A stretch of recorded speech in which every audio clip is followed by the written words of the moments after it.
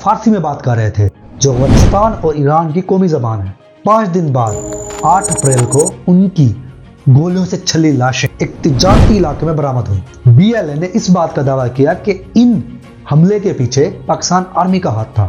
دیکھا جائے تو انٹرنیشنل ایکسپرٹس کا ماننا تھا کہ اگر واقعی میں پاکستانی فورسز ان کے پیچھے ہوتی تو کیا واقعی میں آسانی سے وہ لاشوں کو ایک تجارتی علاقے میں پھینک دیتی اور پورے بلوچستان کو آگ لگا دیتی، کیونکہ لاشوں کے ملنے کے بعد بلوچستان کے کئی علاقوں میں ہڑتالیں، فسادات، مظاہرے اور شہری مزاحمت کئی ہفتوں تک جاری رہی۔ اگست 2009 میں خان آف کلات میر سلیمان داؤد نے خود کو بلوچستان کا 12واں حکمران قرار دے دیا اور باضابطہ طور پر کونسل فار انڈیپینڈنٹ بلوچستان کا اعلان کر دیا۔ اس کونسل کے تحت یہ دعویٰ کیا گیا کہ ایران کے صوبے سستان اور بلوچستان اور پاکستان کے صوبے بلوچستان شامل ہے، تاہم اس کے اندر افغان بلوچ علاقے شامل نہیں تھے۔ میر سلیمان داؤد نے بعد میں یہ بھی دعویٰ کیا کہ برطانیہ کو اخلاقی ذمہ داری کے طور پر اس معاملے کو انٹرنیشنل لیول کے اوپر اٹھایا جائے۔ دی اکونومسٹ نے لکھا ہے کہ بلوچ علیحدگی پسندوں کو طاقتور بگٹی قبیلے کے کچھ افراد اور بلوچ متوسط طبقوں کے بعض حصوں کی جانب سے مالی اثر و رسوخ یا ہمدردی کی حمایت حاصل ہے۔ اس کی وجہ سے آج کی بغاوت پچھلی تمام بغاوتوں سے اور زیادہ مضبوط ہے، لیکن علیحدگی پسندوں کو پھر بھی پاکستان کی وسیع فوج کے خلاف غالب آنے میں مشکلات کا سامنا کرنا پڑے گا۔ اپریل 2012 میں اکونومسٹ نے دوبارہ لکھا، انہوں نے لکھا اکبر بگٹی کے قتل کے بعد بغاوت کے لیے حمایت میں نمایاں اضافہ ہوا ہے، جس میں بلوچستان کے ابھرتے ہوئے رچ طبقے کی بڑی تعداد شامل ہے۔ امریکہ میں مقیم بلوچستان کے جلا وطن صحافی اور اخبار کے مدیر ملک سجاج اکبر لکھتے ہیں، جاری بلوچ مزاحمت نے پاکستان حکومت کے لیے ڈیفرنٹ چیلنجز رکھے ہیں اور یہ چیلنجز سنجیدہ ہیں اور یہ پاسٹ کی مزاحمتی تحریکوں کے اگینسٹ زیادہ دیر تک رہی ہے۔ یہ مزاحمت ایک تو زیادہ وسیع ہے جس کے اندر پورا صوبہ شامل ہے، دیہاتی پہاڑی علاقوں سے لے کر شہری آبادی تک۔ اس میں بلوچ خواتین اور بچے بھی باقاعدہ احتجاجی ریلیوں میں حصہ لے رہے ہیں۔ اس سے انٹرنیشنل لیول پر بھی ایک توجہ حاصل ہو رہی ہے، جس میں 2012 میں امریکی کانگریس کی سماعت بھی شامل تھی۔ اسلام آباد نے اپنے ہمسایہ ملک بھارت پر بلوچستان کی بغاوت کی حمایت کرنے کا الزام لگایا ہے۔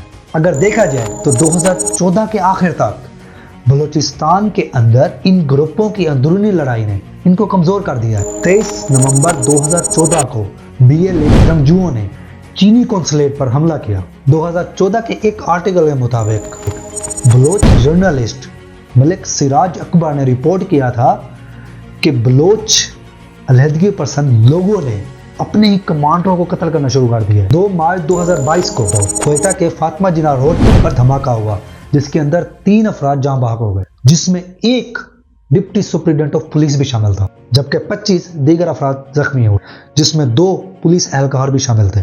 7 فروری 2024 کو عام انتخابات سے ایک دن پہلے 2 بم دھماکوں میں درجنوں افراد ہلاک ہو گئے۔ 26 اگست 2024 کو بی ایل اے کے ایک اور حملے میں 70 افراد جاں بحق ہو گئے۔ 11 سے 12 مارچ 2025 کے دوران بی ایل اے کے باغیوں نے جعفر ٹرین ایکسپریس کو ہائی جیک کر دیا، جس میں کم از کم 59 افراد ہلاک ہو گئے اور سینکڑوں کو یرغمال بنا لیا گیا۔ پاکستان فوج کے آپریشنز میں 346 یرغمالیوں کو آزاد کرا لیا گیا اور تمام 33 حملہ آور مار دیے گئے۔